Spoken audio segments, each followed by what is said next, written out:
Hey y'all, it's Thursday, November 14th, 2013, and you are watching Proof Weight Loss Surgery Works with me, Texas Danielle. How are you guys? This week's question is actually a tough one for me to answer. The question is, what advice would you give to someone considering weight loss surgery? What questions should they be asking themselves and their potential surgeon? Advice I would give to someone considering weight loss surgery is do your research. Do your research. Research the heck out of whatever surgery you choose, and research can be looking on the website for, like, I know the lap band has the lap band website, learning from what you can from there. YouTube was a great resource for me. I found so many useful videos. Asking my surgeon for all the paperwork they had, and that's what they gave me. And then just doing my own research in general, Wikipedia, Google, anything I could on them, the surgeries, and personal friends and their experiences. That is the research I did. Also, I'm a big timing person. If things are meant to be and meant to happen at a certain time, they will line up for you to do that, and I believe in like a greater plan. So for me, I had considered it about 4 years before I got it. It just, there was too many negatives in that scenario. Whereas before, when it was suggested to me to have surgery again, things just lined up. The stars were aligned. It was meant to be. And in my gut, I knew it was the thing that I needed to do for me. So go by your gut. If your gut is telling you no, something ain't right now, don't do it. But don't forget it. Keep it on the back burner. Keep your research going. Keep your options open to the possibilities. Questions they should be asking themselves is, are you really ready for this? It's almost like trying to quit an addiction, and for some of us, we are major food addicts. Some people, not so much, but pretty much, how else did we all get fat? Ask yourself, are you ready? You can't get help until you're ready to get help and accept the help. So for me, it was making sure I was ready. And for me, it was, I want a family. And my pre-op life, I couldn't have a family. Too many medical issues, too many female obesity related issues. It wasn't going to happen for me.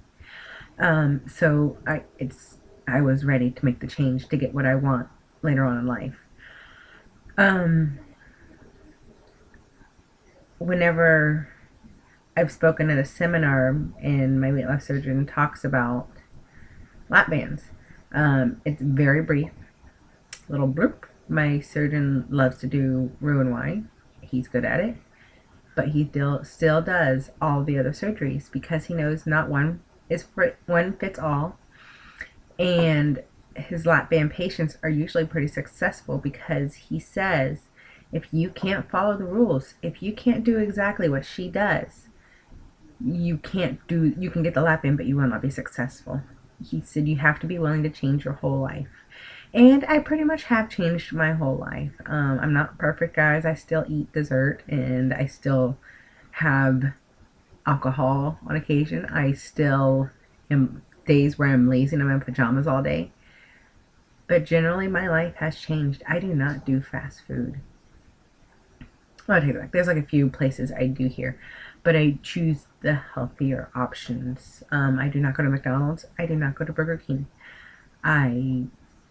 Those are the two, like, are absolutely no's on my list. I do not do Taco Bell. Changed my life.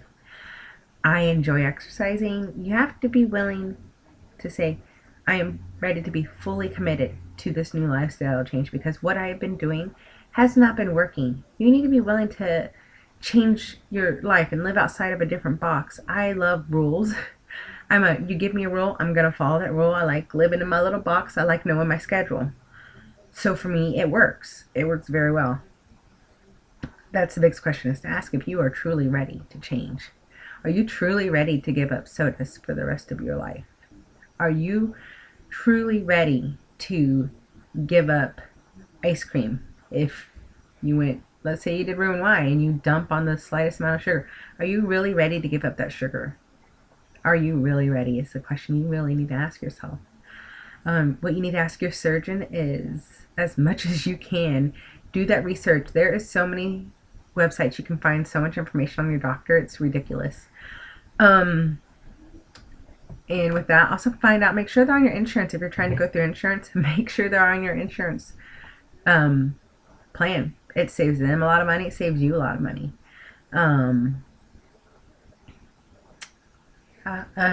Go to multiple seminars. Look up, I know some places put like all the information out there online so you don't have to do seminars. Or they offer like free conference emails or whatever. I went to a seminar, I looked into other clinics on their website, and for me, my doctor was the best. You need to do the research on your doctor, and your doctor needs to be able to spend that time with you one-on-one. And not his physician assistant, not the ARPN, not the nurse, not the medical assistant. Your doctor has to be willing to answer your call. My doctor is available 24/7 if I need him. I can call the hospital, they will page him, and he calls me back. He calls me back, not the assistants. My personal surgeon calls me back. You need to be able to have that conversation. You need to be able to be nitty-gritty and truthful with your doctor, because if it's not there, you're not going to continue your care. So you need to trust your doctor. You need to ask them, what is their success rate? For me, it was the lap bands, what I have. I wanted to know what his slippage rate, how many stitches he put in on the lap band, what size lap band he did, if he did the Realize band, which one he prefers.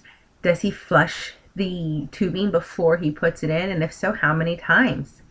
How many times would he be in to visit me post-op? My doctor is the only doctor in the Washington State who does lap band as inpatient. You know, you got to find out what their policies are as well. My doctor is the only one who does lap band inpatient. I wanted to stay at the hospital overnight and get the good pain meds and get good anticoagulant drugs and good antibiotics intravenously. Fastest way, safest way, direct way. So those are all things you have to look into. You need to ask your surgeon who all is on that team too. Who performs the procedure, like B said, not the assistant or anything. And if you can, talk to your doctor. Just ask him questions.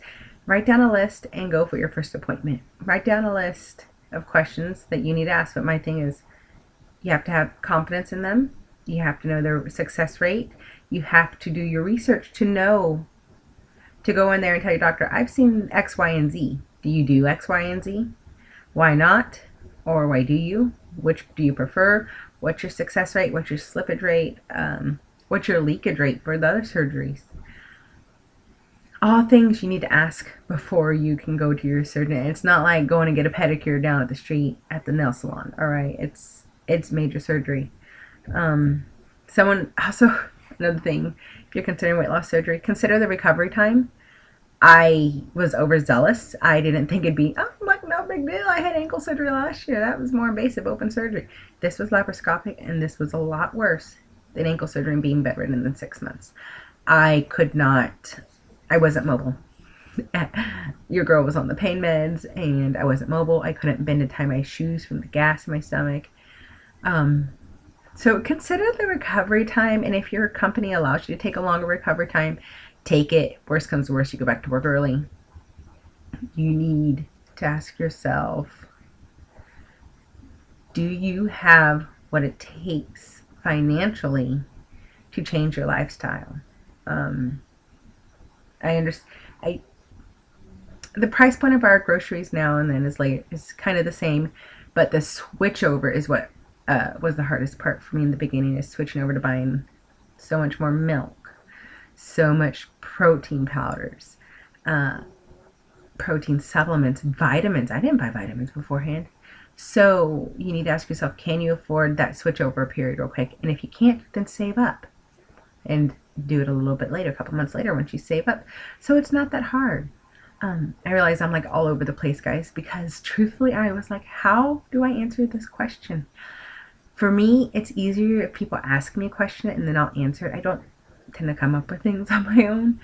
And I sat there and make notes of this, and I was just like, I don't know. I feel like I'm just a blabbling idiot.